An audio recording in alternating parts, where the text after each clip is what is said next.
way soo dhawaada maxaa ka socda luuq maxay soo colaada waqtigan laga soo warinayo ma ciidamada Itoobiyaanka ku sugnaa ayaa weerar ku qaaday misana kooxda aas ayaa mar kale ku soo laba cagleynayso deegaanada gobolka Luuq ee gobolka Gedo iyadoo bulshada halkaas ku dhaqaneed ay u wada guureen sida Shaatolow iyo walba soo kale Geedweyne iyo tuulooyin kale ku gaadaaman mise aanooyinkii qabiil ee muddooyinkii ugu dambeeyay halkaas laga warin jiray ayaa si xoogaysanaya xogtaasi iyo macluumaad bogan hadii ay tahay markii ugu horeyso ku soo gaarso kala soo falo garay mahsanidin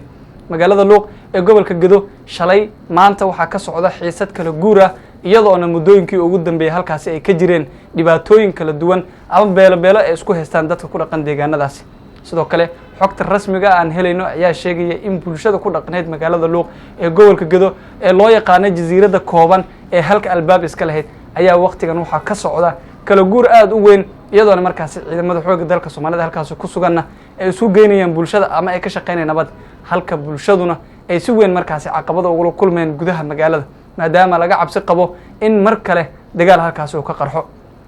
magaalada Luuq ee gobolka Gedo waxa muddooyinkii ugu dambeeyay ku sugnaa qayb badan oo kamid ah golaha wasiirada iyo walba xildhibaano ka tirsan misna halkaasi deegan doorashadooda ahayd si loo xalliyo tabashooyin dadka halkaasi wada deegan markaasi kala qabay laakiinse sida ay sheegeen dadka aan markaasi mas'uuliyiinta halkaasi kulanka u joogay in lagu guuleystay wixii tabasho halkaasi jiray balse hadda waxa soo bidhaamaysa in ay jirto xiisado iyo waliba sidoo kale tabashooyin kuwii hore ee ka duwan bulshada iyo dadka deegaanka halkaasi ku dhaqna ayaa durbadiiba u kala guuraya tuulooyinka ku gaadaaman magaalada Luuq kana baxaya xayndaabka kooban ee ahaa halka jasiirada halka albaab lahayd oo habeenkiina saqda dhexe marka la gaaro albaabada loo xiri jiray bulshada oo cabsi weyn soo wajahday ayaana markaasi gabi ahaan magaalada sii faarujinaya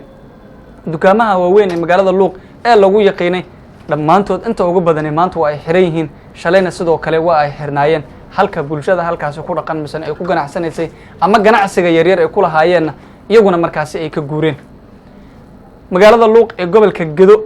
ayaana mid xiisada ugu weyn maanta ay ka taagan tahay iyadoo tabashooyin kala duwan beelaha halkaasi wada degan ay kala qabaan cabsi weyn oo xoogan halkaasi laga qabana ay bulshadu markaasi ay ka guurayeen arintan ayaa imaaday xilli markaasi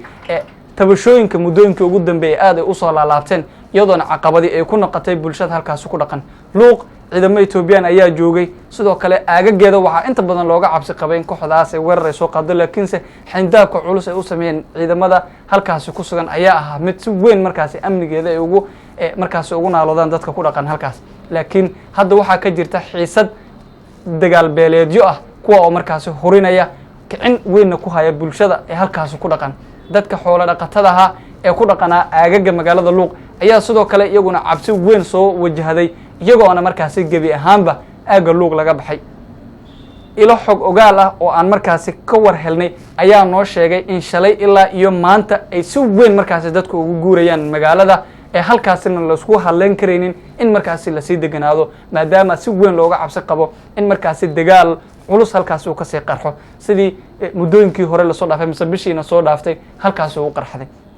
bishiina soo dhaaftay waxa halkaas ka dhacay in markaasi gabi ahaanba lagu suuqyada waaweyn magaalada iyadoo markaasi bulsho badan halkaas dirirtu ama dagaal culus halkaas kala dhaxmartay iyadoo markaasi la xaliyay sida ay sheegeen mas'uuliyiin halkaas u tagay xalinta iyo waliba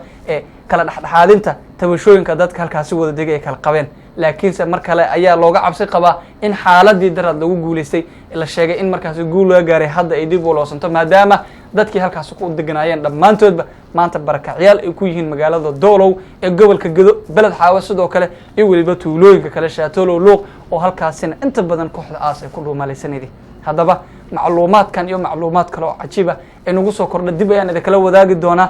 muuqaalka noo like gareeya si share gareeya si markaasi meel dheer u gaaro mahsanidin